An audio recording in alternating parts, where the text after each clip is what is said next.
5 కోట్ల మందిలో తాను ఒకటిగా రాష్ట్ర ప్రజల హక్కుల కోసం పోరాడుతున్నట్లు శాసన సభాపతి కోడెల శివప్రసాదరావు తెలిపారు. ప్రత్యేక హోదా సహా విభజన హామీల అమలు కోరుతూ సభాపతి కోడెల సైకిల్ యాత్ర చేపట్టారు. నరసరావుపేట నుంచి కోటప్పకొండ వరకు స్పీకర్ ర్యాలీ సాగుతోంది. ప్రజల సంక్షేమం కోసం ఉద్యమం చేయాల్సిన అవసరం ఉందన్న కోడెల ఇచ్చిన వాగ్దానం నెరవేర్చాల్సిన అవసరం, కనీస బాధ్యతన విషయాన్ని గుర్తించాలన్నారు. సాధన కోసం సీఎం చంద్రబాబు చేస్తున్న ధర్మ పోరాట దీక్షకు మద్దతుగా ఈ రోజు నరసరావుపేట నుంచి కోటప్పకొండ వరకు స్పీకర్ కోడెల శివప్రసాద్ గారు సైకిల్ యాత్ర చేయబోతున్నారు. వారిని అడిగి పూర్తి వివరాలు తెలుసుకుందాం. చెప్పండి, సైకిల్ యాత్ర ద్వారా కేంద్రం పైన మీరు ఎటువంటి ఒత్తిడి తేదలుచుకున్నారు? ఈరోజు నరసరావుపేట నుండి కోటప్పకొండ వరకు ఒక చరిత్రాత్మకమైనటువంటి సైకిల్ యాత్ర చేస్తున్నాం. ఇది సీఎం దీక్షకి ధర్మ పోరాటానికే కాదు, శాసనసభ స్పీకర్గా ఈ రాష్ట్ర ప్రజలన్నా రాష్ట్రమన్నా 5 కోట్ల మందిలో ఒక మనిషిని నేను. కాబట్టి ముఖ్యమంత్రి దీక్షకి మద్దతుగా కోట్లాది మంది ఉన్నారు. కానీ స్పీకర్ వ్యవస్థ అనేది కూడా చట్టబద్ధమైందే కాదు, ప్రజల కోసం కూడా ఉంటుంది అనేది నా భావన. ఆ భావనతోనే ఈ రాష్ట్రానికి, ఈ రాష్ట్ర ప్రజలకి అన్యాయం జరిగింది, జరుగుతుంది. కక్షగట్టి కేంద్ర ప్రభుత్వం సహాయ నిరాకరణ చేస్తుంది. ఇచ్చిన హామీలు కూడా తొంగలో తొక్కిన నేపథ్యంలో అందరితో పాటు నేను, నా శాసనసభ వ్యవస్థ కూడా ప్రజలకు మద్దతుగా ఈ దీక్షలు చేస్తున్నాం, సైకిల్ ర్యాలీ చేస్తున్నాం.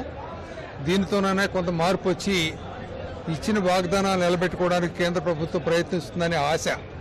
ఆ ఆశని నెరవేర్చడం కోసం మేమంతా కూడా మద్దతు చేస్తున్నాం. మద్దతు ఇవ్వడమే కాదు, ఎంతవరకైనా పోరాటంలో పాల్గొంటామని కూడా ఈ సందర్భంగా ప్రజలకి, కేంద్ర ప్రభుత్వాన్ని కూడా హెచ్చరిక చేస్తానో ప్రజలకు తెలియజేస్తున్నాం. అయితే ఇప్పటి వరకు ఏ స్పీకరు ఇట్లా ప్రజా ఉద్యమంలో పాల్గొని ప్రజల కోసం ఇట్లా చేసింది లేదు, మొదటిసారిగా మీరు చేస్తున్నారు. దీన్ని ఏ విధంగా తీసుకుంటారు?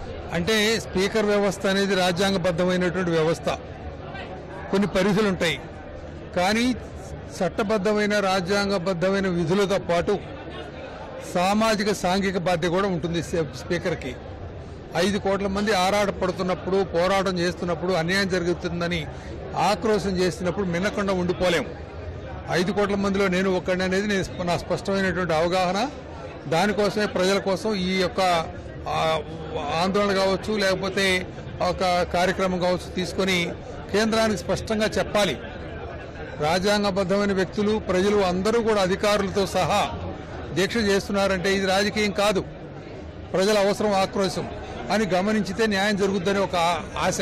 దానికోసమే చేస్తున్నాం. అయితే వైఎస్ఆర్సీపీ, జనసేన పార్టీలు కొంత ఆరోపణలు కూడా చేస్తున్నాయి.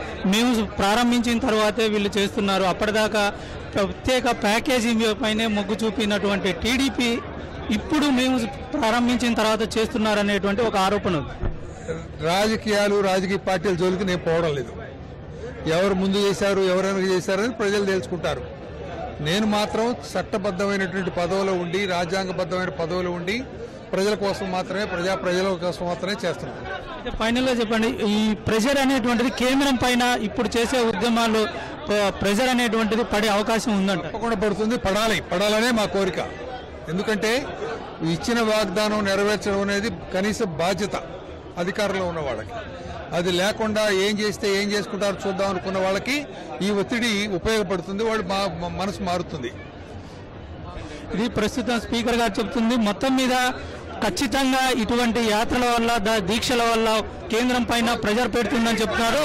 ప్రత్యేక హోదా సాధించేంత వరకు మేము పోరాటం చేస్తామని చెప్తున్నారు. కెమెరామెన్ అలీతో జయప్రకాష్, ఈటీవీ న్యూస్, నర్సరావుపేట.